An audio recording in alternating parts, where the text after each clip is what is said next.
Real African stories and real African experiences. This is the Legally Clueless video series. Happy International Women's Day from all of us here at Legally Clueless. And to celebrate, we teamed up with WomenLift Health and brought together some of our favorite African women to help us have a conversation on feminism in an African context. So who are these women? The first is Dr. Norah Obudho. She's the East Africa Director at WomenLift Health. Then there's Evelyne Opondo. She's the Director at International Center for Research on Women. And last but not least is Janet Mbugua, who's a media personality and the founder of the Inua Dada Foundation. So at Legally Clueless, we have an incredible community made up of different African women. So before we even hear your thoughts on what we're about to talk about, we invited some members from our community to come into the studio and share with us their thoughts on feminism, where they first heard it, do they think they're feminist or not? And so we're going to watch that video to kick off our conversation.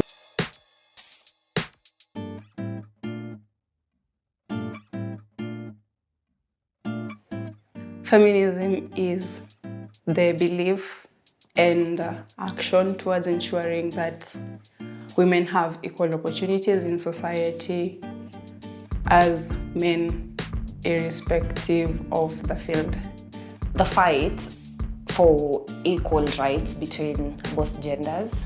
Feminism to me is championing women's rights and giving them a space to be able to express themselves in the most authentic way possible without being confined with societal pressures and standards. I don't consider myself a feminist because I do not have a full understanding of what feminism is about, the concept, the origination. What is it? How come it's just something that has come in the recent past? So I can't say I am something that I really don't understand. I'm a fishmonger because I understand what tilapia is in the business, but I'm not a feminist because I don't know what that is. I met a lawyer from FIDA, and she was like, I'm a feminist. And I thought to myself, wait a minute. The definition at the time to me was like, feminists are women who don't want other women to be in marriage, to be conformed to those, normal societal standards, like a proper wife, a stay-at-home mom. So I thought to myself, this one must be a woman who does not love herself. She doesn't want to be married. She doesn't want to have kids. Only to realize I was so wrong about the interpretation. The first time I ever heard about feminism was actually in church, and the pastor was saying it's not from God. So why they were not very pro this feminism thing, I really don't understand. Maybe it's because it was a male pastor. Another sad thing is it's both male and female. If it was male, I'd say they don't understand it because of how the African society is. But the sad thing about women is that they think feminism is women wanting to be like men, which will not happen at any point. And for men, they think it's women refusing to take their place in society, which I also think is absurd because there's really no place for a specific gender, according to me. Where do we categorize our roles in the new era? Because then now we can't just say women are meant to be in the kitchen and women are meant to take care of kids. And right now we have very many single men and they're doing it very, like single fathers, and they're doing it very, very well, maybe more even better than women, who knows? The biggest misconception is people thinking that when you're championing for women agenda is you want to put women in a box. And this box is you want women who are independent, you want women who, and for most people, the understanding of an independent woman is a woman who doesn't want to be with a man, which is very wrong because you can be in a marriage, you can be in a relationship, but you can also be independent, self-sufficient as a woman because you need to be you before you can be we. Unfortunately, people don't even understand what it is. Like we have the information, but people don't like someone will describe feminism and you're like, I think you're describing misandry. I don't think that's feminism. Feminism doesn't have to put any woman in a small box. You can be married, but you're a feminist. You can be a single mother, but you're a feminist because really it's championing for women's space to be able to get in any field they want to be able to get in any space really that they want to. I look at women like, for example, Martha Karua. I look at women like Millie Odambo. She's married and she's a whole feminist and she's doing good at it. So really, we need to stop putting women in a box, in a nutshell. So they came to the studio, they had no idea what they were coming to give their opinions on. We literally just said, hey, do you want to be on our International Women's Day show? And when they got there, we said, okay, we want to hear what you think feminism is. And so it's genuine, real opinions and thoughts that were shared in that video. And so that's where we should start. It was quite interesting. Sometimes we assume that all women know what a feminist is, and all women are automatically a feminist, and they all heard of it from the same place, which is a women empowerment something, right? So let's start with you, Norah. What does feminism mean to you? For me, feminism really is a process, and it's a continuous one. It doesn't stop, because it's all about dismantling anything that's limiting a woman or a marginalized population. So it's that limitation, and it has to be continuous, because if you stop, it will be chipped on, it will be destroyed, we cannot move forward. So really, it's just dismantling the limitations we put on women and other marginalized populations from achieving their greatest potential.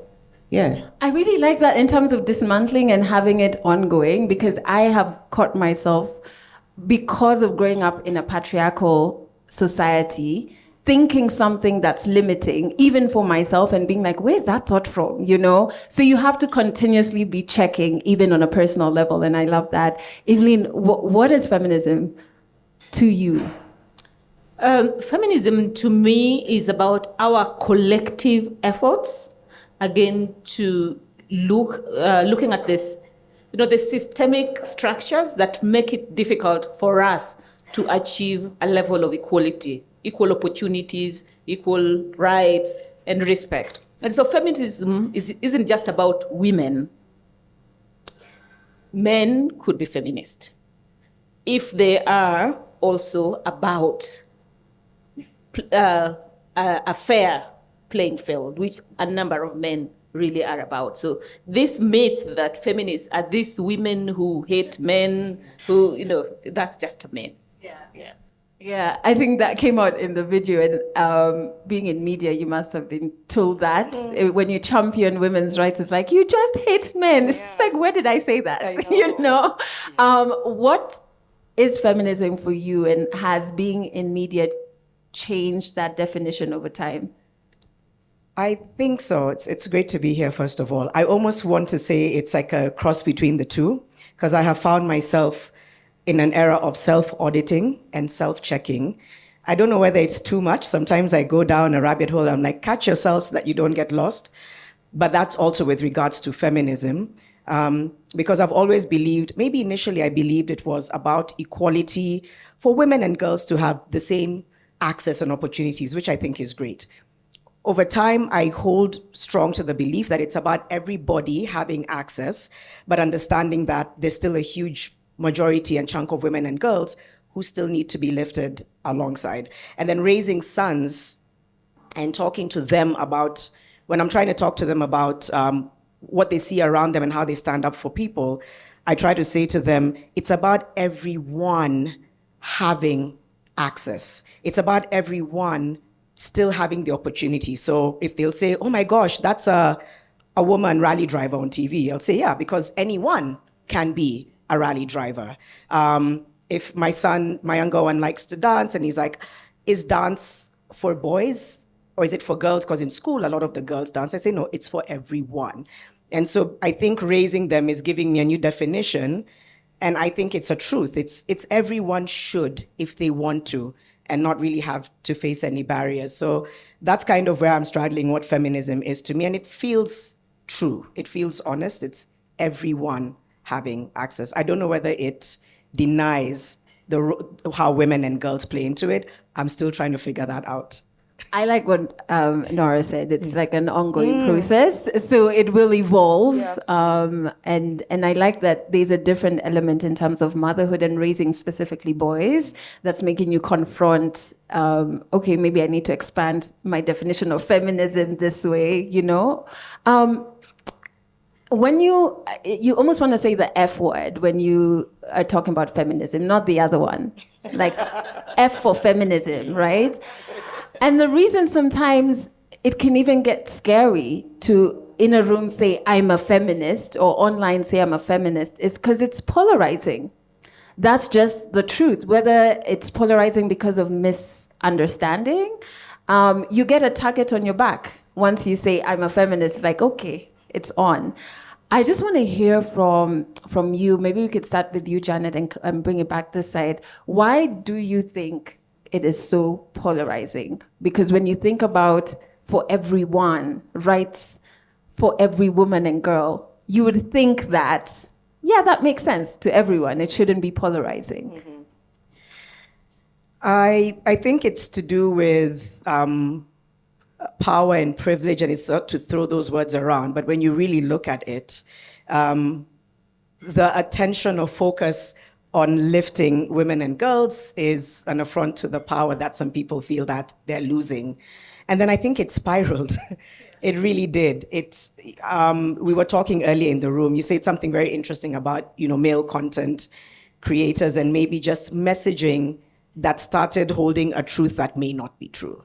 So why do I think it's polarizing? I think it's just to do with power and a feeling that you're reducing me to the other and not the priority. You're saying women and girls deserve equal rights. You'll bring the whataboutisms because you're like, I didn't hear my name in that equation.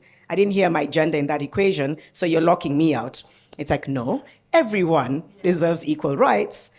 But statistically, there's still a lot of women and girls who are marginalized, who are left behind. It's not discounting that men aren't, and it's like, no, but what about? So I think it's polarizing because maybe it just speaks to, it sounds exclusionary, it sounds like you're limiting access to somebody else, and therefore it's scary. I'm like, why am I not invited? It must be bad. Oh, you guys are loud. I also think there's genuinely a big anti-gender narrative that's happening globally. As women are coming into their own, it's making quite a number of people uncomfortable. Agency, we were sold a scam for a long time about our abilities and limitations. And then we woke up and said, actually, we can. And some of us are living in exploring possibilities beyond our wildest dreams. And then you realize that doesn't sit well because the message was, you belong somewhere. You don't belong here. And this is not obviously blanket condemnation. It's just largely going to school. Before was, you don't get to go to school. And then you don't get to be a CEO. And then you don't get to have a microphone and speak truth to power. And so the more that's risen, it's because also women and girls are saying, oh, but I can, and I actually love it. And they're like, no, but you're not supposed to. And I think that's where the push and pull is. But I also don't want to dismiss how dangerous I think it is. There's such an affront on agency. And sometimes it's very subtle. Subtle messaging to make you question what your choices are, why you made those choices, and sometimes it's really loud. So I love that we're having this conversation because I've become really passionate about people being alive to subtle or outright affronts to agency. I've answered your question. There's a problem with giving journalists a microphone. Rein me in, Adele. No. Just be like, okay. Just be like, turn it off, turn your mic off. No, I would never do that. You've made so much sense. And it is subtle, even if you think about advertising and like, who would always be in the adverts as the CEO? And who would be in the adverts cooking, right? You know what I mean? So it's very like, those are subtle, but you see it every day. Another thing that I think causes the misconception as we get to you, Evelyne, is many people reduce the fight for women's rights and the conversation on feminism away from issues to do with, let's say, health, right? Away to do with issues that are actually life or death for very many women and very many girls on the continent. So maybe you could speak to that, the misunderstanding of feminism in that there is a touch point with issues that are very dire, like health, right? Yes. I think first to appreciate the whole concept of feminism and the origin was really in the Western countries. It's in the Western world, so to speak. And so that came with its baggage. At the onset of it, the focus was on the pertinent issues for the Western countries. Over time, that has changed, and we've seen many variations of feminism. We have Afrofeminism that is now looking at what is our context, what are the issues that are important to us, which are not necessarily the issues that the women in the West are struggling with. If you look at women in property, for example, if you look at things like matrimonial property, if you look at things like maintenance of children, unpaid labor, all of these are things that we are struggling with. And so over time, these have changed. But even with these changes, we are still seeing, as women, we are not where we'd like to be, in spite of the efforts that have been put. Whether you look at the laws, if you look at our constitution in Kenya, for example, it's very progressive. But the reality between what is in the law and what is on the ground is worlds apart. Women are still not inheriting, from their fathers, even from their husbands. Majority are not inheriting. We have, the laws, the children's laws that women are supposed to, or partners are supposed to get maintenance. But a lot of women, when you are separated or divorced, you may have that court order, but that will not the money will never come through. And the court's hands are also tied, everybody's hand is tied. But, away from that, if you look at, for example, economic empowerment, feminism speaks to some of the concerns. For example, the burden of care within the home setting. Women are often the ones that are providing care, support to the sick, to the children. And this, takes away some of the opportunities. So, for example, a number of women will not pursue employment because she has to take care of her mother or her mother-in-law or the children. A number of women also, there are issues with childcare in the home setting. But even when women are in employment, formal employment, there are all these issues like, equal pay. You will not get, you'll do equal work, but you will not get equal pay. You want to rise up the ladder. If you're working in a setup that's not only women, there's a problem there, how you rise up the ladder. There's also a problem of, even just getting maternity, the full maternity care in certain countries. That's a huge problem. And when you look at health, certain issues are so core for us, our reproductive health as women. And that's the one thing that distinguishes us from men, our reproductive capacity. And yet, a woman wants to be able to space her children so that she's able to develop, she can take care of them, but access to contraceptives is a problem. Access to information for our girls who are already sexually active, that is a problem. Access to abortion is a problem, so women are ending up with unsafe abortion. So this whole concept is problematic. And when we talk about feminism, it's looking at the whole life cycle of the woman. And we were talking earlier about menopause. That's a subject that's dear to a lot of us. Our doctors, our providers don't even tell us what the issues are. You will continuously visit. Nobody will give you the medication. You are dying. You can't sleep. It's a hot flash. It's all this range that nobody talks about. And there's a lot of stigma. As you age up and when you talk about menopause, nobody wants to talk about it. You don't have the information. The provider is not providing. You are at a loss. Yeah. I love how you break it down, because I think then someone, even a woman who has never seen herself speaking about feminism, has spoken about some of the issues that you've talked about, or is suffering because of some of the gaps in the issues that you've talked about, but because of the misunderstanding of what feminism means, Afrofeminism, then you don't understand how it pertains to you, even as an African woman, you know?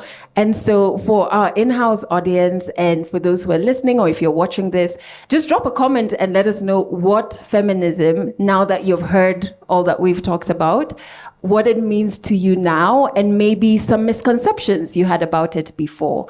And so I want to hear from you, Norah, about just where we are at now. Maybe you could look at it as Kenya and as a continent in terms of what are the ways in which we're seeing gaps for women. And those gaps, taking it back to feminism and health, kind of been linked. Is it only in representation? Is it in access, which is a big thing? Is it in research? Because I recently read something that we're finding more cases of adult ADHD in women now because the research in the 70s only looked at men, and ADHD manifests very differently in women. And culturally, women were told to just suck up the symptoms. And now in adulthood, you can no longer do that. And they're like, oh, hang on, this might be the ADHD thing. So even in research, right, where, just like status, where are we at as of now? Well, I think we are making progress. We are not there yet. Talking of research, I was also looking at something that was talking about, the research on painkillers and pain management. It was mostly, it was all done on men. There were male researchers. Naturally, you'll just work on what you know. But I was really upset because even the testing, the mice were all male. The mice were male. Yeah, like you didn't even consider looking at the female mice, like with all the issues. They're going to get pregnant, they're going to give birth, they're going to be in so much pain. I'm wondering, like, which pain is this male mouse experiencing so as to deserve testing of this pain management? But anyway, it comes from that way back where everything was designed with men in mind. And whether it's the research, whether it's the workplace, it was all designed with men in mind because women were at home, they are nurturers, they were taking care of children, making sure the man is ready to go to work and come back and sleep. And, that was the role. So we didn't have that. And so right now, I'm excited. Yes, there's progress we are making in terms of ensuring women are represented in leadership spaces in the health sector. I mean, of course, usual same data, 70% of the health workforce are women, still only 25% are getting into senior leadership and C-suites. What are the problems? The balance around home and work, because somehow you're still supposed to be this superwoman who can still take care of the home and do the work and excel. But work, you're expected to excel. Yes. Yeah. When you get to your appraisal, you're not being appraised on your performance. No, you are aggressive, you talked in this way. Most of the time, that is the appraisal for women, yet they're just exhibiting the same behaviors, but men are considered being assertive, risk takers, all that kind of stuff. We need that level playing field. And so there's still a lot more. There's issues of sexual harassment, even based on our research. Sexual harassment and gender discrimination in the workplace is still big. Women are facing that. You want to a promotion? Let's meet in this restaurant or this hotel at 9 a.m. You're doing your PhD? You want to meet your supervisor? I'm sorry to say, most of the time they're male. Come over to Nakuru, 9 o'clock. What is expected to happen there? And so you'll find women are pursuing your PhD, but the dropouts for PhD are so much more among the women than the men because you're trying to juggle so much more and you're having so many barriers being put ahead of you before you get there. So it's all the things that we're getting to see in the schools, in the workplace, where we also don't have role models. Unfortunately, even when we were young, the maths teacher was male, the science teacher was male. So you're like, am I going to be that? But the nurse and the home science was the woman. So that's where you limited your, where you're going to go. Issues around mentorship and coaching, sponsorship really needs to come on board.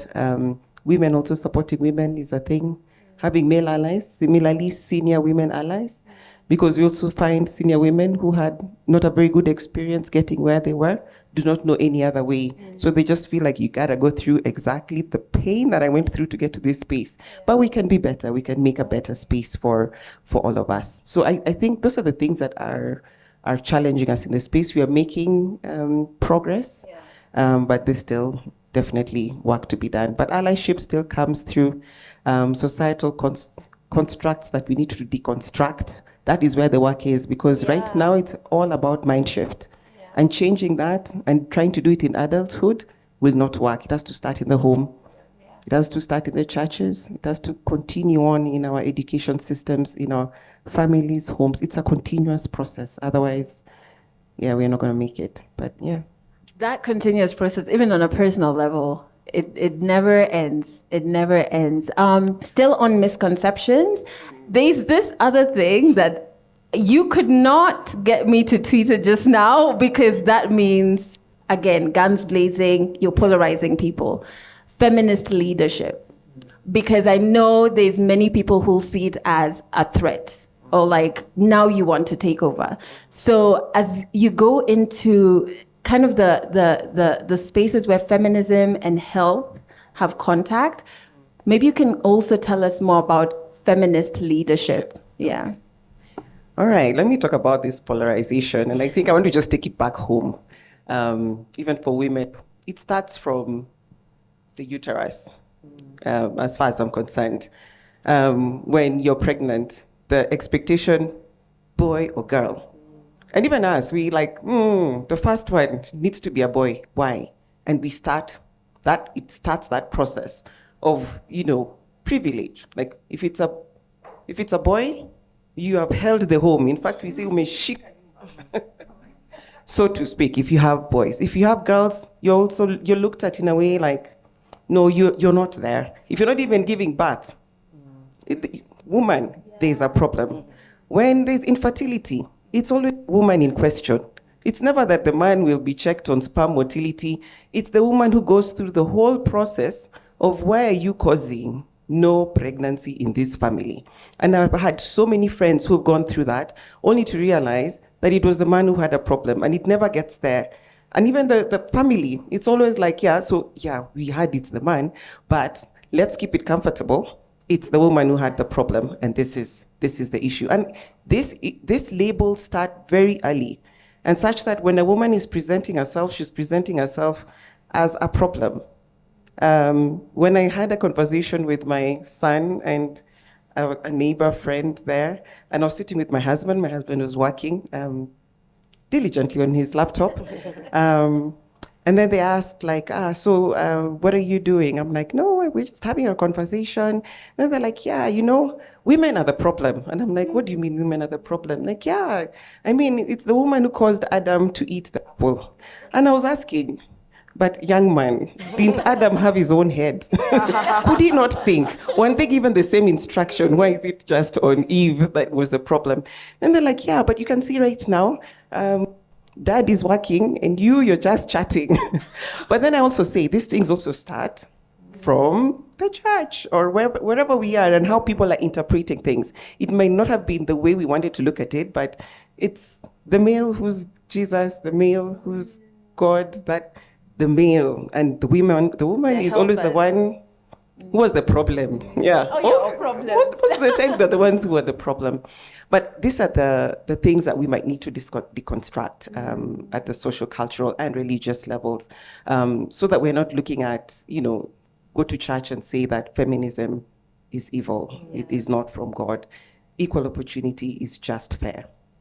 I want to get back to feminist leadership, because feminist leadership is transformational leadership, which WomenLift Health is all about, because we are saying that women need to take up space in leadership. Marginalized people need to take space in leadership, because diversity is a win for everyone. When we have feminist leadership, we will have more collaborative processes. It will be inclusive. It is for the community good. Those are the things that women bring to the table, I tell you, naturally, because you've been managers from the get-go. You've been politicians as well from the get-go, from the family that you're handling, the in-laws, the cousins, all those people. Women are the ones who have been handling these things. But what I'm saying is that feminist leadership just ensures that everyone has equal voice at the table. Everyone is represented at the table. We can never lose with diversity. If we're going to talk about men's health and the task force is all men, what are we talking about? Because women have the lived experience. They can tell you what it means to have a pad or not have one at all. They can tell you what it means to have a low quality pad and the effects you have, the rashes, the pain, the discomfort.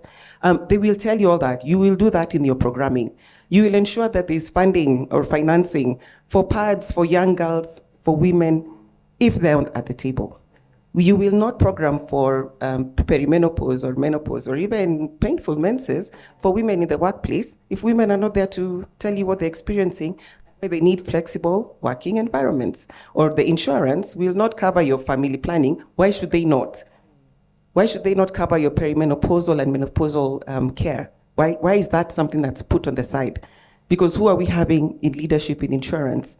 Are we having women at the table there? And that is the expectation, that diversity is always just a win. It will be for the common good for everyone. All men, women, marginalized populations will win.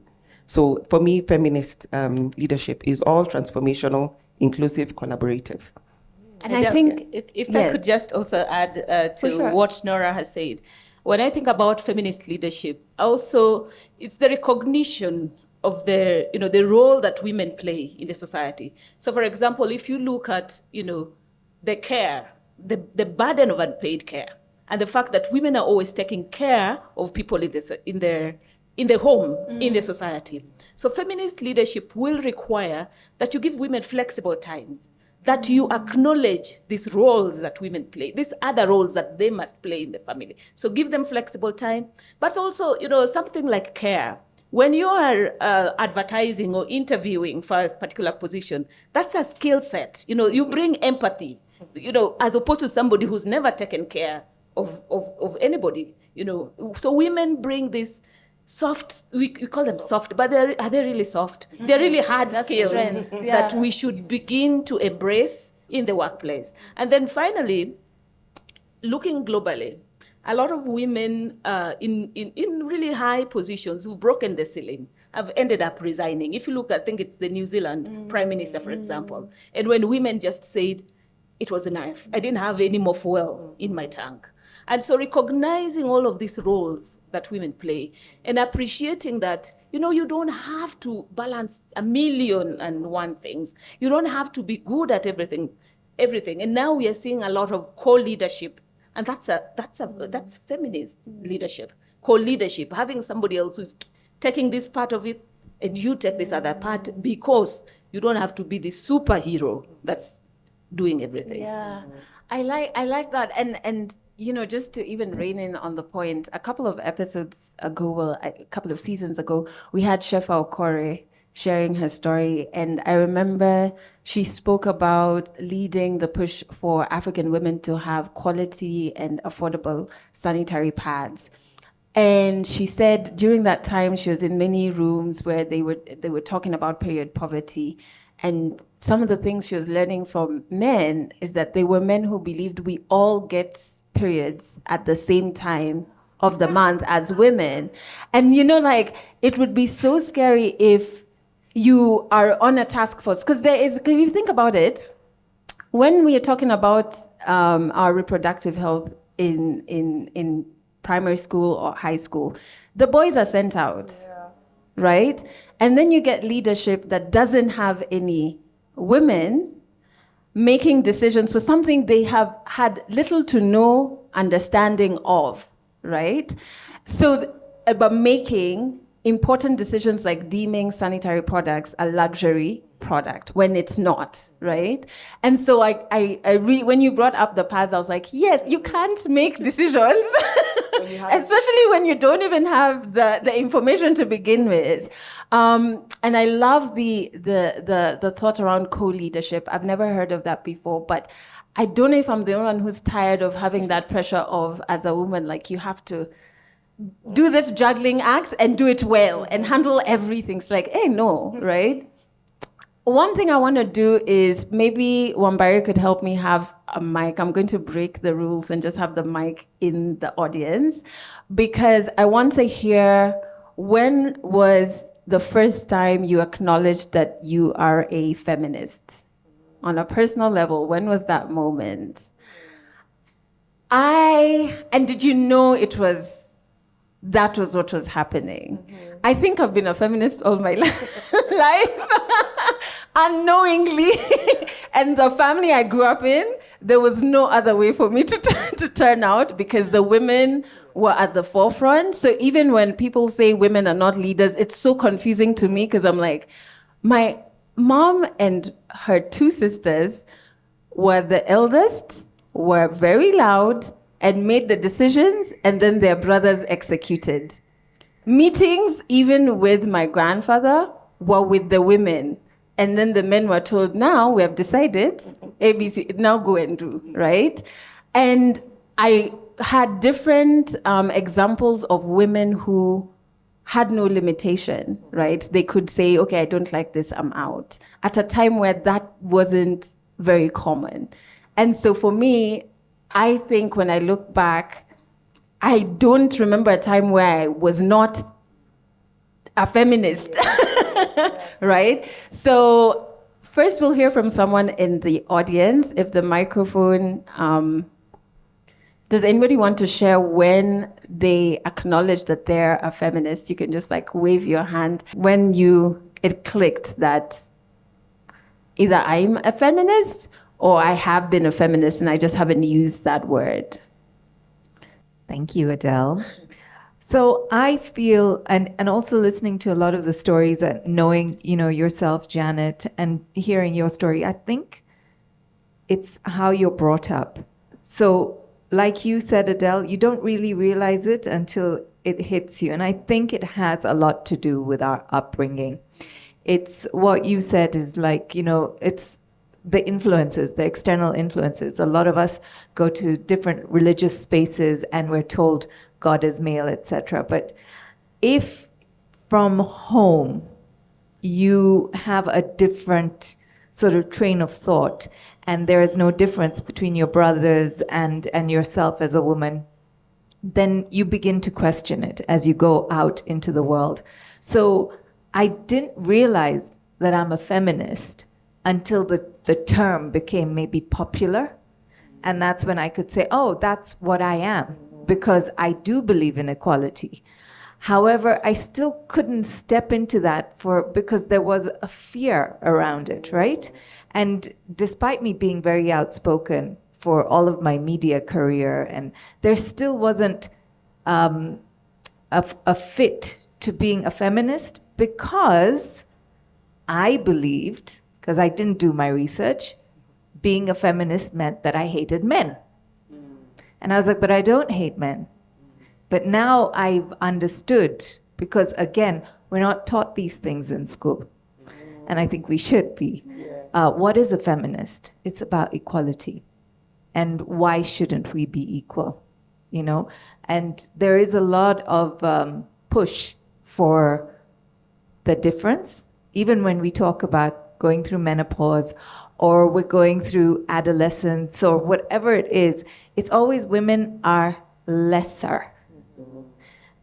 Someone spoke about the Adam's apple, and it was a woman's problem. And I saw something on TikTok, and I found that very interesting. A man said, maybe it was the man, because men are very good liars. Maybe it was the man that took a bite of the apple, and it got stuck. That's why we call it an Adam's apple. So, it's how maybe it's the stories have changed, because women are really powerful. And perhaps we needed to, or they needed to change it, tip it, so that we don't know our power, if that makes sense. It does. And I feel like now on the continent, there is an awakening of like, ooh, I was just telling our lovely speakers before we started recording, 2 days ago, out of the blue, I'm driving into town and I'm like, I'm a goddess. And I was like, it feels so good to be a woman, and then I'm an African woman, which means I can bring life. I'm a goddess. And I genuinely think a lot more women are stepping into their power, and which is why conversations like this really matter. I love, it's come up in the video, Pinky, you've said it, and we've heard it, that the reason many people feared being termed feminist publicly because it meant you hated men. So we'll start with you, Norah. Do you feel like in this fight for women's rights and for the rights of girls that men are needed? And can they be feminists? Yes, men are needed. We are in an ecosystem, we exist together. We need the men. We need to speak to the men because when you're at a point of power and privilege, letting go is very hard. It's nice to always be, the king, like on top of it all, getting all the benefits. You get to eat the best parts of the chicken, the best part of the fish, Remember those things like this? It's good. Who wants to give that up? Yeah, but at the end of the day, we need to be speaking to each other. We need to make feminism, what can I call it? Like bring the men on, because sometimes I want to challenge the men to look at, would they want equal opportunity for their wife, for their daughter, or for their mother? Would you want your mom, if you're a young man, maybe your dad passes on, would you want your mom to carry on with property? Would you like her to be, kicked out of the house, everything taken? Would you like your sister kicked out or not given rights to property or inherited out without her will? These kind of things. Or your grandmother just killed because, she's of no use anyway, and we can just take the land because we can. I just want to make it so real that it's about access to the rights and the opportunities, just fairness. We all just need to be human around these things. We all came into this world fair and square through the uterus. We were all just equal until everything was plastered that you're a plus, you're a minus. We are all worthy. So we need to bring men to the discussion. Men need to feel safe discussing feminism because it benefits all of us at the end of the day. So we need to rope in men as male allies. I like to call it male allies because there's a comfort with that. Because we've had a few men speaking to, when I stand for a woman, then I'll be accused of sexual, relations in the office. If I stand and amplify this woman's voice, it means that I'm doing something with this woman. Or it means that I have been kaliwad on. That's what they say. Like a woman has overpowered you, so you're definitely not man. But I believe if men are roped in, we cannot have an echo chamber. Yes, we speak to each other, but men need to be roped in. And just understanding that we can call it feminism, pro-feminist, we can use other terms, but it is still the same thing. Rights. We all need to have that equal access to rights and opportunities. Yeah. I like that. And also because, so I'm just going to be 100% honest.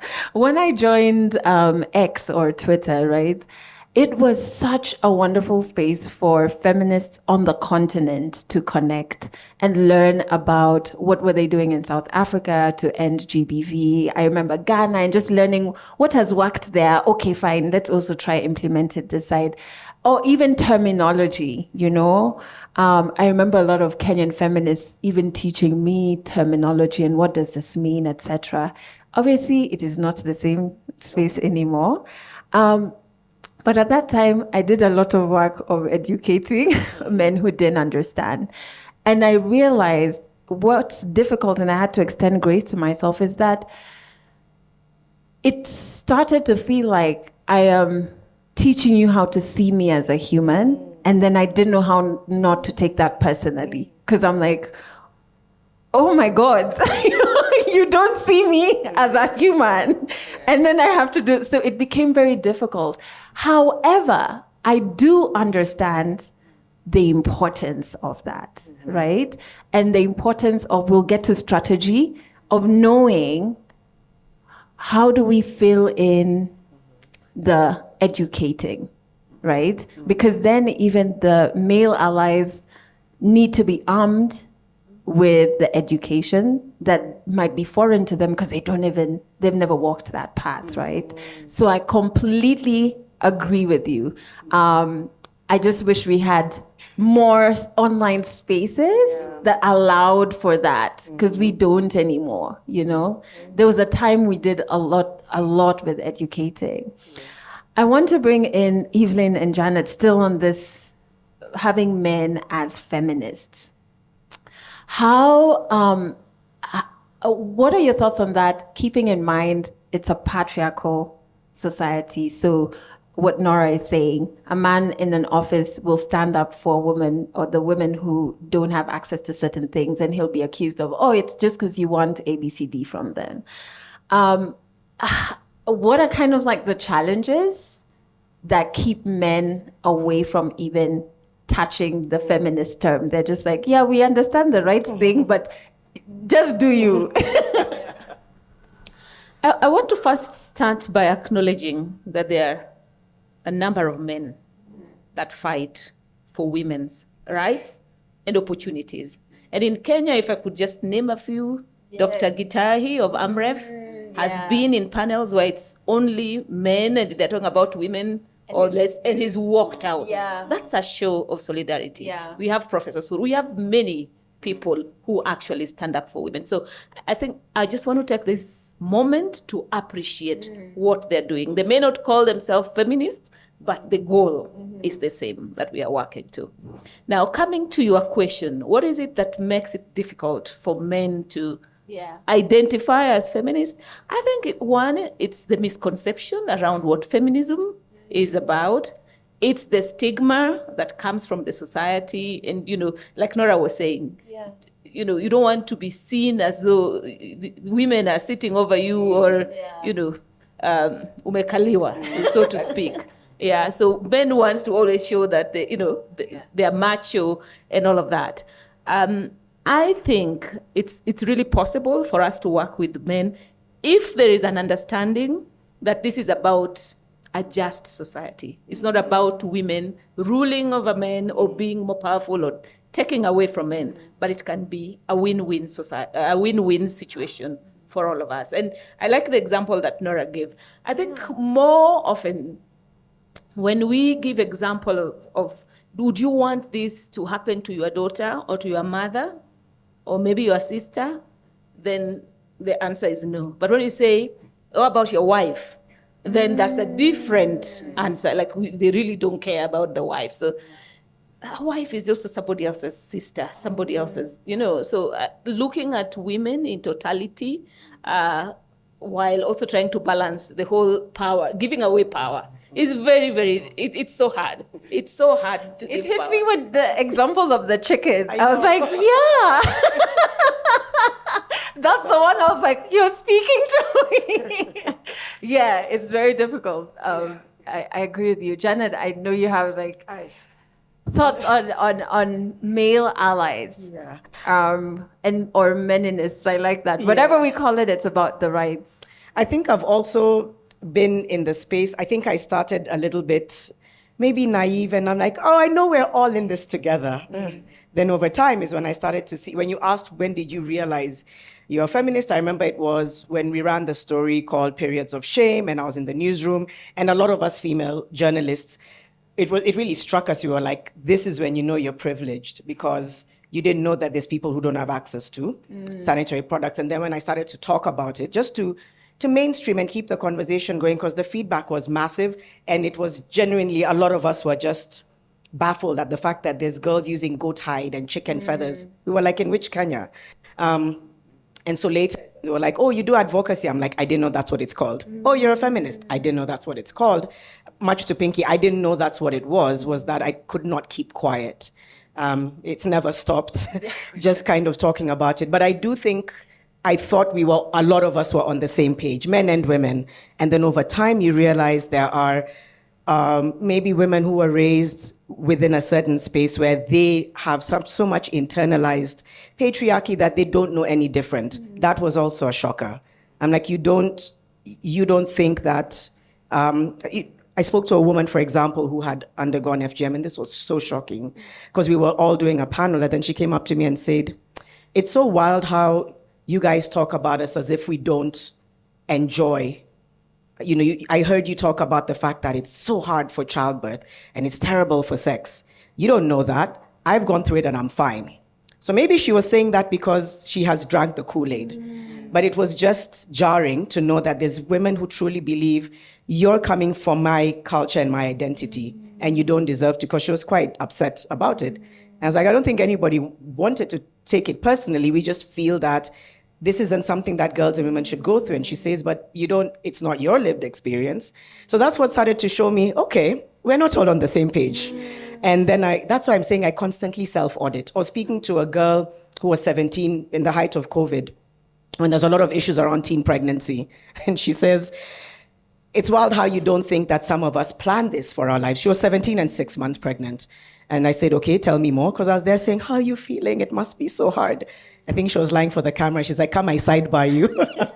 She's like, my friends and I plan this because it's our way out of where we are. So I'm like, explain. She says, yeah, we are fully aware. We know what contraceptives are. We know we can access them. We choose not to. For us, this is a ticket to a better life. If I'm going to have sex with a man who's older, he's already met my grandmother. So things like that started to confront, again, maybe my perceived privilege of what feminism is. And then with men also, I was like, it's a no-brainer. I know you're on our side. Yeah. How can you not see us as equal?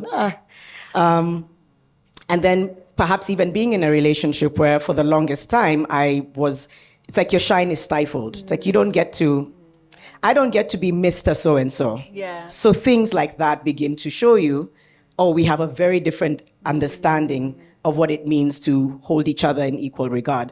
So sometimes it almost made me want to edit myself down, and I had to grapple. So what am I grappling with now after trying to kind of heal and navigate all of those things that I was confronted with, is making the language and the words comfortable to then invite men in. And I was just speaking with my sister-in-law just last night. She does a lot of work on abolishing the death penalty. And somehow we always get into movements and words.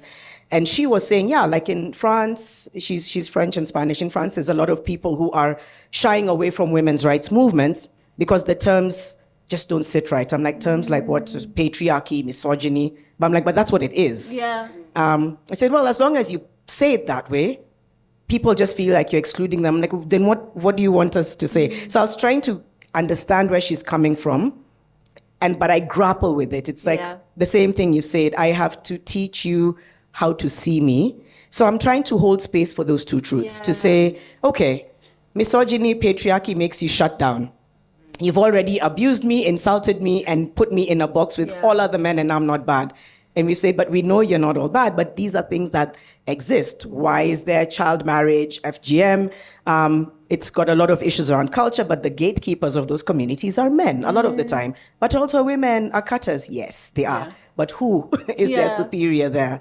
So I grapple with it. So now I'm trying to figure out, to Norah's point, meninist, pro-feminist, will we then have to keep editing? Or do we just get to a point where we come from a point of just empathy, truth, and holding space to hear feedback? Sometimes it's uncomfortable what you'll hear back. Some of the work we've done in communities, we do this thing called Tandikaleso, where we just sit down and talk. And sometimes we don't say anything, we let the community talk. And it's interesting because sometimes it's hard to listen. It is. It's hard to hear them say, it's hard to hear a 26-year-old woman say, up until last year, I knew that the only way I would know he loves me is if he hits me. And she's 26, and this is in 2023 at the time. And that's her understanding. Or a man replying and saying, but sin evil. And you're just like, do we abort mission or do we just keep going? So it's holding space to say, there are people whose truths are very difficult to stomach. But that's the truth they know. Okay, what is that line between saying we're creating a safe space, we're woosaying, we're having psychosocial support, and we're trying to get to the crux of where this is stemming from, because it is ugly. And if we leave it festering, we'll continue to see it go out of control. I feel in many ways it's just a bubble that's been doing this for the longest time. So how do we then sit with men who either don't believe in it or who do, and start with the difficult, like squeezing pus, I know that sounds gross, to get to the wound, to understand where it's stemming from, and then from there, trying to see whether there's space to unlearn. I remember a woman telling me that she was in a community where they were talking to men and women about marital rape. And a lot of the men were like, hey, as long as you have your ring on my finger, I will have sex with you whenever. And then later, some of them coming back to say, thank you. I didn't know that I was doing something wrong to her. I genuinely didn't know. So she just said, I saw that moment where sometimes, if they're open to it, somebody can just see things differently. So yeah, I'm grappling. I'm literally in an era of just trying to rethink and trying to listen and not rush into judgment. It's hard. Oh my goodness. Actually, can I say who we interviewed this morning on Fixing the Nation? Hey, Adandwale. It took everything for me to just be like, I want to leave this seat. Why? Because it was just lie after lie after lie. And the whole time I'm sitting there saying, you signed up to have a front row seat to everything that's happening in the country, number one. Number two, you're going to have to be in rooms with people who make you uncomfortable. With liars. I was going to say people who make you uncomfortable. She finished by saying with liars. So I'm trying to just be in those settings, find your tools to cope, see what lands and see what you're going to do with that. And it goes back to this conversation. I think living the life I've lived, there's been so many moments of feeling like a strong feminist and feeling completely broken. You get married, you're like, oh my gosh, then you're divorced. And then I was like, that's shame. And the PTSD that came with it. So I've grappled with my womanhood, with my feminism. And so, again, like Norah started, it's a journey. And I'm really just trying to live in the journey. That's why I'm loving this conversation, because I'm learning a lot. So I'm also not going at Mjuaji, let me tell you. I'm like, nope, I'm going to listen and I'm going to learn. But I'm also always going to stand in my truth. And I no longer want to think about whether it makes somebody uncomfortable, while also holding that space to say, even if they're uncomfortable, are you willing to kind of give them insights into where you're coming from? So just evolving. Do you know, I am going to steal your definition of feminism because it allows me wriggle room to grow and to challenge truths that I held and be like, okay, this is no longer true. You need to let go of that. But hearing you guys speak has reminded me of what Evelyne talked about co-leadership. And so maybe the approach here is co-leadership, right? So those who can teach and can hold space for that can actually do it. We can't all do the same thing when we're fighting for women's rights. It's to introspect and find what is your strength and find your role from your tiny sphere of influence all the way out, right? When the co-leadership thing, I was like, oh yes, because the journey can be exhausting. And it can make you have to reface traumas on a personal level, but you still have to show up, right? So we'll have the roaming mic. If anybody has any questions, or even just a message, because there's going to be African women and girls who are watching this now on International Women's Day. Is there something you want? Aniko, many hands went up.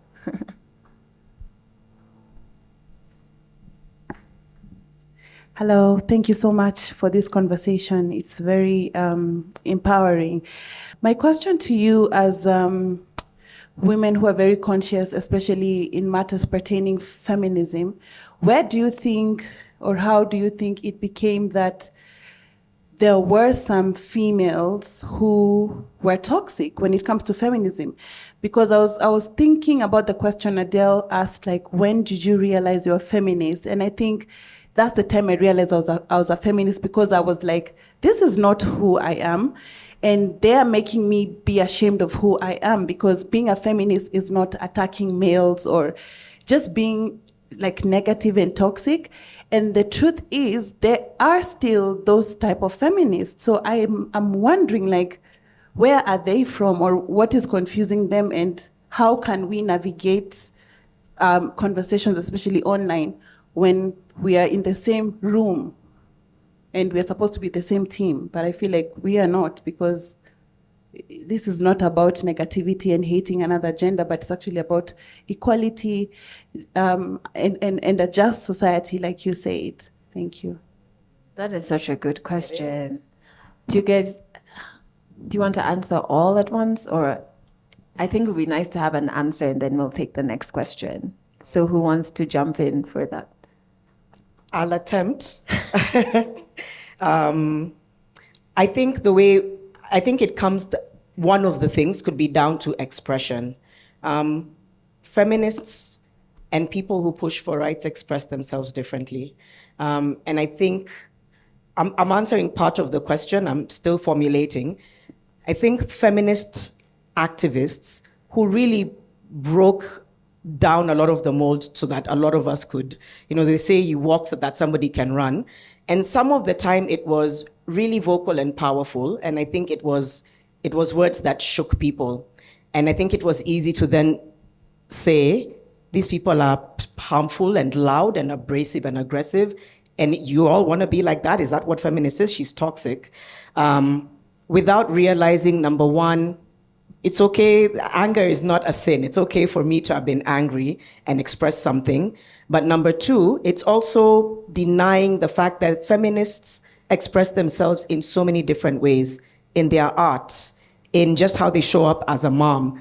But there's this connotation that a feminist just looks and sounds a certain way, and therefore all feminists look and sound a certain way. And therefore, if the moment you say, I'm a feminist, you're saying, in their mind, you're loud, you're aggressive, and you're anti-male, simply because I was saying, but women deserve to vote, women deserve equal pay. All the things that sound like you're saying, take something away from the men so that she can. So you want equal pay, next thing that you're going to do is ask for more money. It's almost like you don't have a limit for what you want, you guys, and you're so loud and annoying.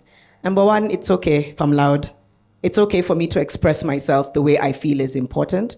Don't diminish me just because I shouted. It's fine. My anger is valid.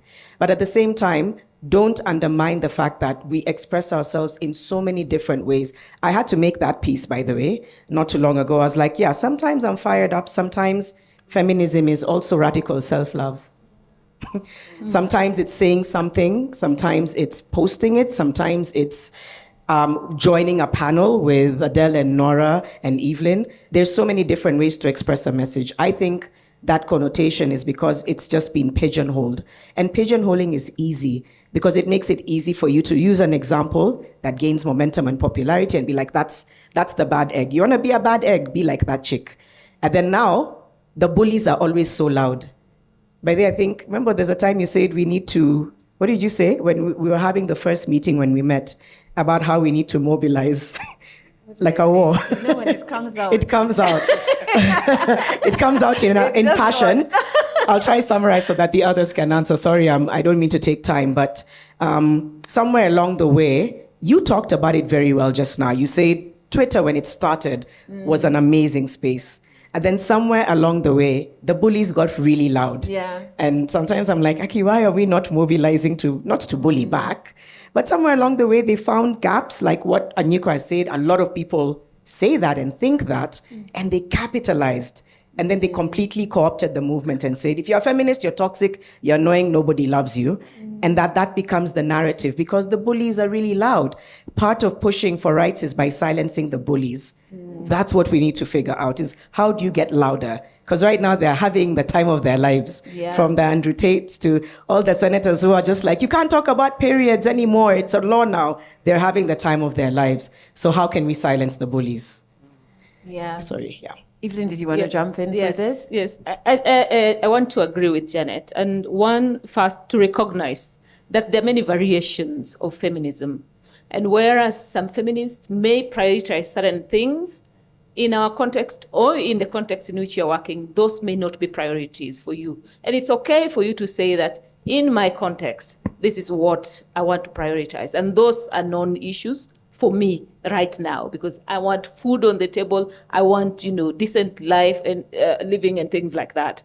I also want to say that, personally, one of the things that I'm really learning, because I work on issues that are very sensitive. I work on reproductive rights. I work on issues of abortion, issues of contraceptive. All of those are issues that are very sensitive, and where there are organized groups that they just live to push back, to fight those things. And one of the things that I am learning is that, you don't have to be 100% in agreement with me. You can be just 40% on one specific thing. Maybe we just agree on comprehensive sexuality. Maybe we just agree on one thing. And it's okay for me to work with you on that one thing. I don't have to completely push you out because you don't, we don't see eye to eye on everything. And then the other thing that I am also learning is that when I go into these conversations, I want to be able to change my mind. I want to be able to be convinced. I don't want to go and think that, the position that I had yesterday has to be true tomorrow. So going with a listening mind, really opening up my mind, and really listen to what are the concerns of the other side. And when you know what the concerns are, then you know how to message, you know how to navigate that, because sometimes it's just the lack of knowledge, which if you give them information, maybe you'll change some minds, and maybe it will take a year or 2 years, but at least you know what you're dealing with. I'll just add something small, and I just feel that, even becoming a feminist, it's a struggle. And I feel like in the spectrum of it all, women are struggling. I'll be here in the workplace and I'll champion for women's rights. Come December, when you're going to the rural home, there are expectations, honestly, because they are not in that same wavelength. You're supposed to take care of, the home, Christmas food, all those things. Yeah, and I personally have struggled. I say that, I am all this, women stand up for this, everyone, let's all be in the kitchen. Then I go to Migori, and then I'm like, now who's going to go into that kitchen? And it's a struggle. And I think we have feminists in different spectrums of it. There are those who are standing for it, still struggling with some things at home. What does it mean? What does it translate when you go back to the rural or you go back to whichever setup? How does it apply? And I think we just need to give grace and say that this is a continuous process, and it's something that you'll keep learning as you go along. Going home sometimes meant that you're just working through and through and through. And we used to do that in our rural home, in my father's side. We would get home, everyone would have seen the headlights of the car, and it's like we'd be starting to cook from day to evening. Then my sister went to the UK, and somehow, I don't know, things opened, and she came back, and we went home, and she was like, yeah, but why is it that we are the ones who are always cooking? And my mom was aghast, like, oh my God, I'll be asked, I am the one turning this child around, Yeah, but it is those things, the exposure, the stages in which we come to realize that, hey, there's a problem here, there could be a shift here. And even if the shift is going to happen, there's going to be a process. And that's why I keep saying feminism, it's continuous. And we need to have that movement. We need to have the sisterhood. We need to give grace to ourselves even as we go through that process and as we see others become feminists and become true to themselves as well. Yeah.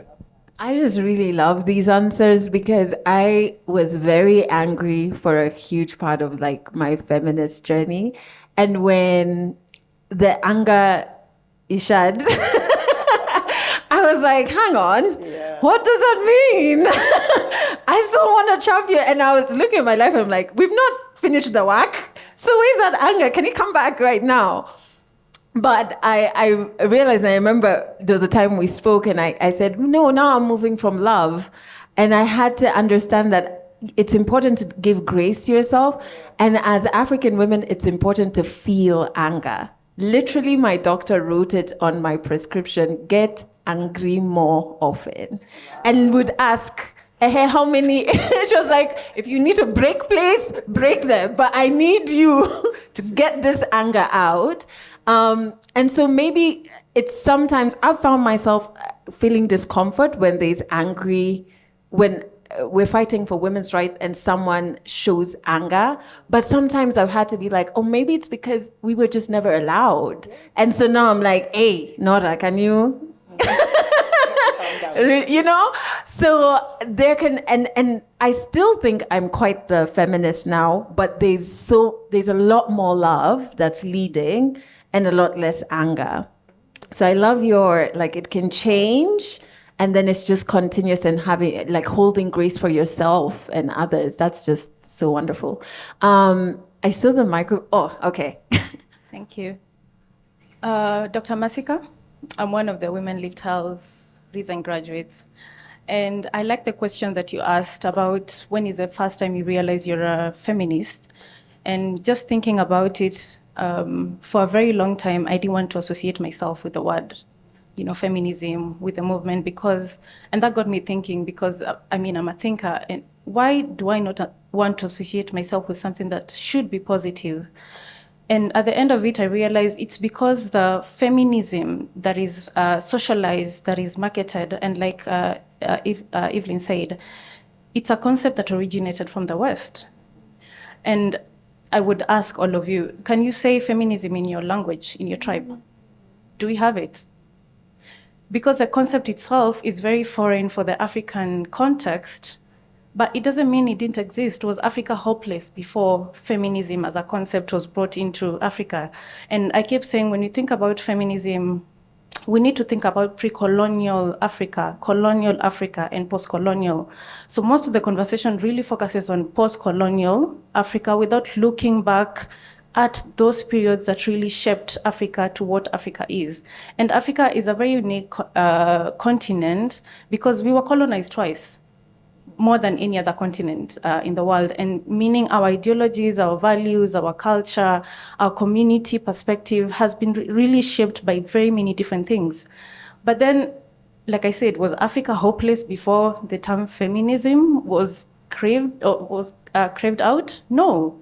We lived in a society that was progressive, that had, and most of the time when we talk about pre-colonial Africa or even colonial Africa, we think of, the Nyinga from Angola who led Angola to fight against colonialism. We really just talk about war, but there's so many dimensions to the feminism that we should understand and we should push in Africa, because Western feminism does not work for African systems and African contexts. And that's why a lot of people, men and women, grapple with the association with the word feminism. It doesn't make sense. It doesn't hit home. It's not what we know, because feminism in the Western concept, the independence thing that it's sung about and we talk about in the Western concept is about individualism, but Africa is about community. Africa is about togetherness. Africa, before our leaders were corrupt, you wouldn't find one single extremely wealthy person in Africa, because everything was shared. Land was communal, food was communal, everything was about community. So if we want to make any changes, my perspective, and thinking from a technical or professional perspective, and we need to message what this equality that we are talking about in a way that is more understandable to majority of Africans. 80% of Africans live in rural areas. The 20% are the only ones who can sit in boards as we know it. They can be CEOs, they can travel to and sit in the UN, but majority of Africans are in rural settings who have cultures, and culture is part of Africa. And what is the role of culture? Where do we place culture in feminism, as we want to describe it? Because when we want to talk about African feminism, culture has to be center of it. The Baganda community that the women kneel in front of their men, does that mean these women are belittled? It is their culture. So how do we push African feminism in a way that resonates with our context, our cultural values, our community perspective? Because at the end of the day, for any change to happen, it needs to happen within the current system that we are in. The system in the West is so different from the system in Africa. And Norah has given an example. You go back to the village. The people you meet in that village, Does it mean there is no power in the household setting? Does it mean if you go to the kitchen, you're disempowered? It doesn't, because this is what, and even just with the reading that I've done over the years to understand what this is, the female figure in the African context had so much power. It doesn't look like the power that we want them to have. All the spiritual beings that you can think about, even in the Indian community and the African context, they're women. That is a power that the African context understands. But also understanding that culture is changing. So how do we accommodate the culture we knew, the culture we know, the culture that is changing, and the equality that we really want for women? What is decision-making important at the boardroom and less important in the village? No, it is not, because majority of these people are in the village. When feminism, the movement feminism is pushing economic empowerment, what does economic empowerment mean for women? Economic empowerment, for instance, for Kenya or for Africa, 30% of our GDP is from agriculture. Agriculture is livestock, it's farming. Who is doing majority of that farming? 70% of that are women. If we want these women to have menstrual pads and all those things, we need to speak the language that is more understandable to the system that we have, so that women have the money. They're empowered from the agricultural perspective, but they're also empowered from an educational perspective to understand that the money I get from livestock, I can buy pads.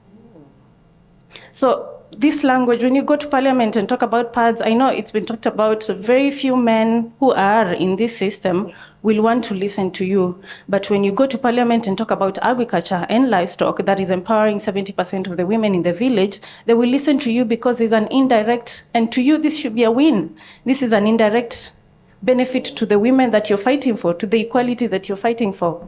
So at the end of the day, the language matters. If feminism is a word that has a sour taste in the mouth, come up with something else, but make it context specific. Look at the cultural perspective, look at the community values, because at the end of the day, this is our system, our African system, not the Western system. I really love that. I really love that. And even when you asked about the Baganda women, I was like, the first thought I had is, I can't answer on their behalf, right? Which is why representation is so important. I can't speak for a cultural context that may not be my lived reality, but I want the space to be fleshy enough for them to be represented as well. And I think there's also the aspect in listening more, you get to understand what was working from the women who were participating and what looked like it was working. So what are you comfortable with, right? And I also like you talking about culture is made by people. And so culture can evolve. I feel like the reason it needs to evolve is because the context is evolving. And then you can see issues of access being ripe in certain contexts, right? So it's like, okay, so what is the audit here? But are they things that were working in our culture? Absolutely. Sometimes I think even some of our political issues are because we inherited a structure that may not really work for us. Not to excuse the bad governance, but it's something I think about. I'm like, maybe this thing, it's not ours, And so those are incredible points you brought up. I don't know if anybody wants to speak to them, but that was incredible. Thank you, Dr. Masika. The mic is... Oh, it'll come, don't worry. Yeah, my name is Akache Kirapa. I'm also a WomenLift Health alumni. And I'm a woman in STEM. My background is in public health.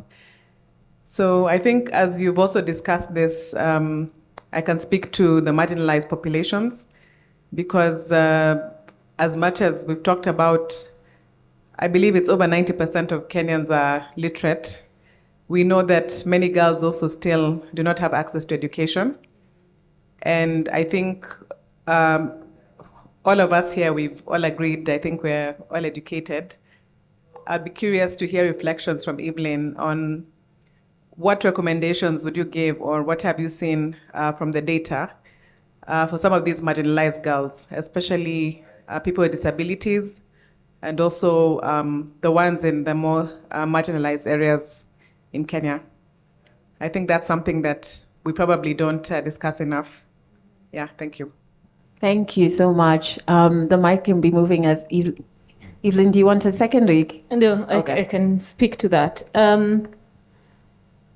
Feminism, and especially looking at Afrofeminism, requires that we take an intersectional lens because of the recognition that we come to the table with different identities and therefore different challenges.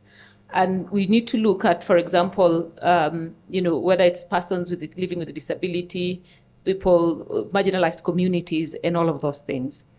Now, we don't always we've not done justice to this. And looking at Kenya, for example, even though we have progressive constitution, we have not done justice. We have not allowed them to even be represented or to amplify their voices, to speak for themselves. A lot of us keep speaking for these communities, but they need to be speaking for themselves, representing their own personal experience. So I want to say that we have not done a good job of it, but it's something that should be at the center of feminism. And if we really want a just society, we must make everybody speak for themselves and represent their own issues.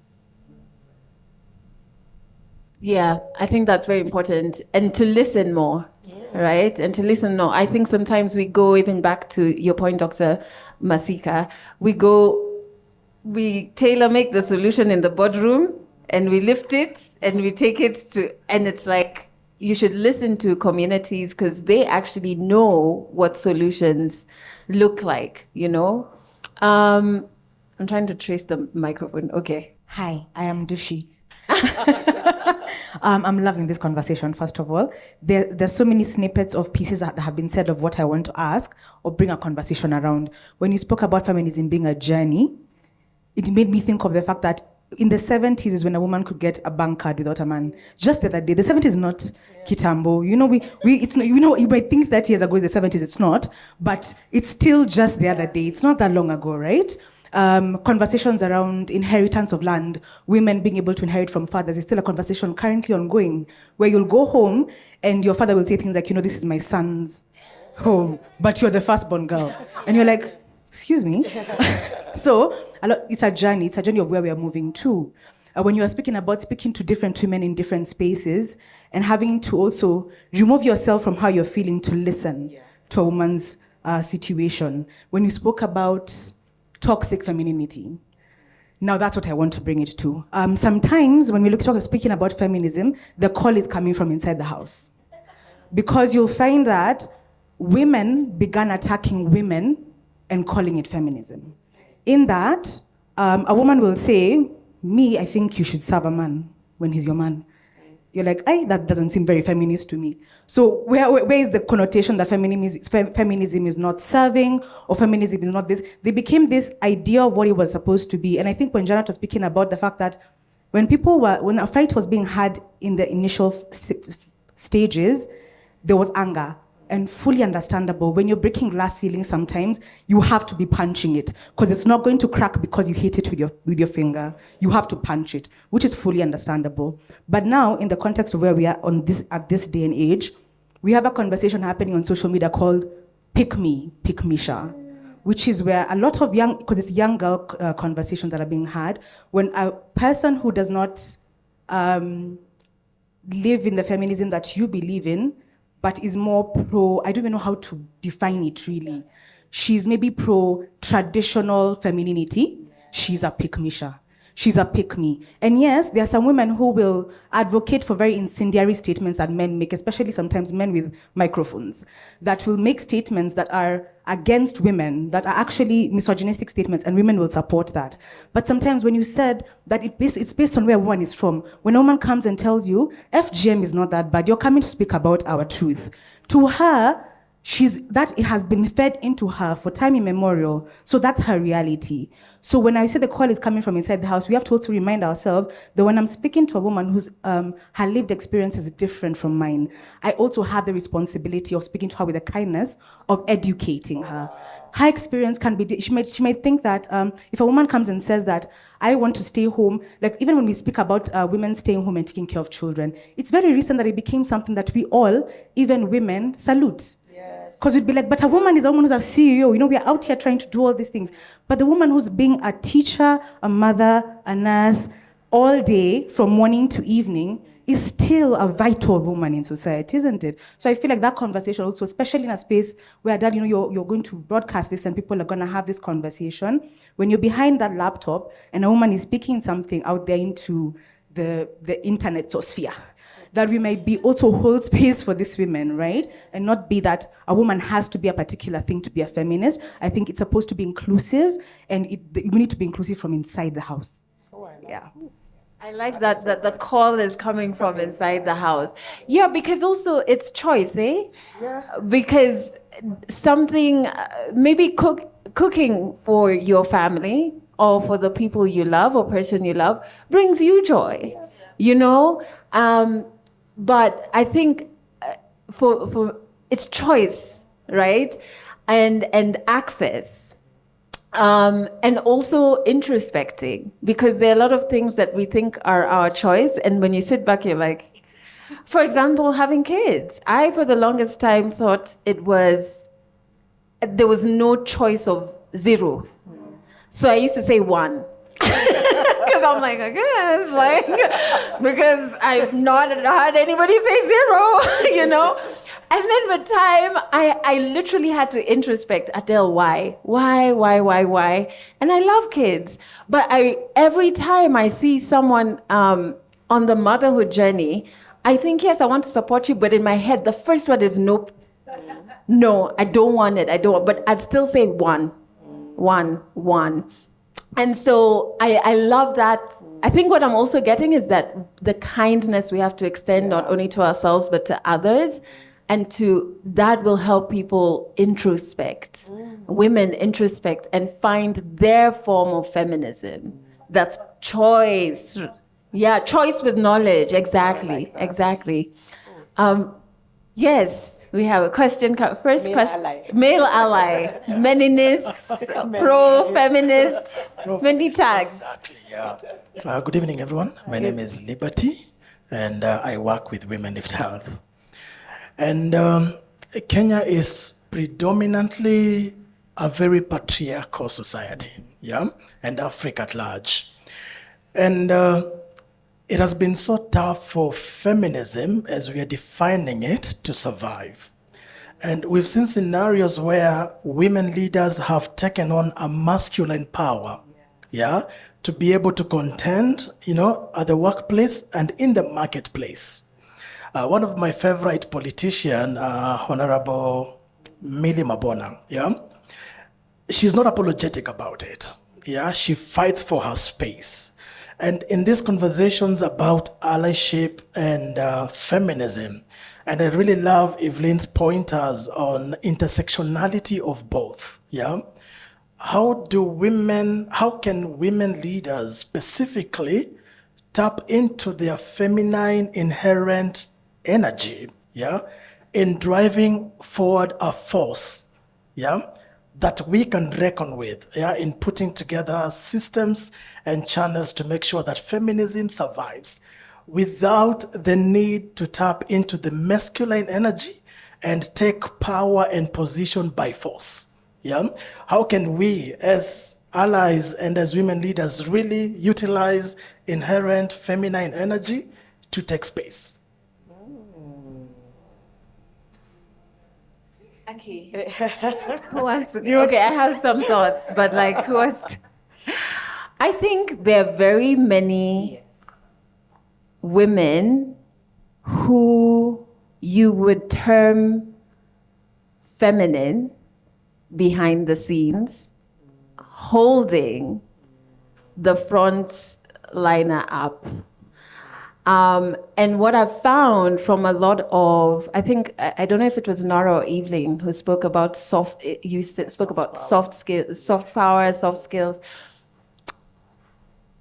Most of the time, those behind the scenes, they would be what people term soft, and like they're not heard, but their roots run deep. And their strategy, they can see, especially in those spaces of governance, they can see 10 years from now, but they know they don't have the energy of Millie to fight at the front, right? So all I wanted to add, I was not actually answering your question. I was just saying they are actually there. So maybe strategies like how do we borrow that? Because it seems to have gotten some headway to some extent, yeah. Maybe if I could just add, first of all, just to appreciate Liberty for being the male ally in the room that's always fighting with us in the trenches. We appreciate you. And then also just to say, I think you really make a great point there. Women leaders or feminists don't have to look in a particular way. Yeah. And there are many women who have really perfected the art of using their soft power. And I think I can give an example. Phoebe Asio. She broke ground when women were not even in politics. But if you listen to her, she knows how to get to the play with the psyche, in fact. Make the man feel like he's all there. And she will, use that and get what she wants. And I think that was really important, especially at that time when she was just really pioneering a lot of these things. And so it's possible for us to use our soft power for women who are, that's what they are naturally. And then there are also women who are just aggressive naturally. And it's okay to also use that. So I would say just be yourself, show up authentically, and just use whatever power that you have. And sometimes you don't have to lay all your cards on the table. Sometimes just move, just stealth mode, man. I think I realized as a person, I'm like a slow burn person. So somebody will be like, she's got this big voice and she's confident, she should. I'm like, yeah, but sometimes I don't want to speak. I want to listen. And so people are trying to figure out, so what's her story? So I learned over time, some people just don't want to bring everything at that point. They're okay bringing their whole selves, but in a way where they're also holding space for their self-preservation. And I think as women, it's a strategy I've seen. And I like how with Millie, because I remember at her book launch, I was observing, she's Millie, she's dancing, but her battalion were pretty feminine, soft, and maybe that's just to your point. And you can tell she's so comfortable in that energy, but there's a oomph in her that allows her to maybe speak and raise her voice for those who can't, but it doesn't mean she doesn't go back, and her community is all of these people who I guess would be defined as having feminine power. And I thought that was very fascinating to watch. But yeah, as women, I think we're just very dynamic and diverse and interesting. And I think it throws people off. It also means when they can't read you, they have to pigeonhole you. Maybe it's just because I'm in my big age era on the other side of life that I'm like, I know you're trying to do the math on me, good luck. But I also know how I move. I know I'm slow, but I now know that I'm not necessarily on day one, I'm on. I ease into it. And that's just what makes me comfortable. But you have a different definition for me. I guess I'm happy for you. But I also had to learn. It's something I had to learn because my life I've always been on. Because I started in media really young. So all I've really ever known is being on and showing up. And over time, I was like, you don't have to put the on button every time. It doesn't mean you're not going into a room and sitting at the back and listening. It doesn't mean you're not Janet. It just means you're Janet becoming and evolving. You don't have to always be on. Sometimes being present just means you're listening, you're learning, you're crying, you're happy, whatever it is. Yeah, so that's something that I'm recognizing as a woman, is that sometimes they want to define, you're strong, you're loud, you're quiet, but sometimes a woman is all those things. It's just what she decides to bring on the table that day. And I think that's also a kind of superpower. Self-preservation. Normalize it. Normalize it. Yeah, and I think this is part of feminist leadership. When you talk about transformative leadership, even in our program, self-awareness. Who are you? Who is Norah Obudho? What is her leadership style? How do I influence? Is it data? Is it force? Is it the soft power? The different ways to influence. And so where you're comfortable, you use it. And context also matters. Who are you speaking to? Where is it? And so then you apply and stretch based on your influence style and knowing who you are as a leader, as Norah, your authenticity. Then naturally you come through as such. I like that. Self-awareness is key because like this, I'm just aware loud on the streets. That is my role. I've understood. That's where I am. But I want to thank you first, you amazing panelists, for coming and spending your time with us and being so giving of your knowledge and the work you do with. You'll help me. Just go. So, I don't know if we're meant to start. You can just say it. Must receive. I think we must receive. Yeah. So, happy International Women's Day.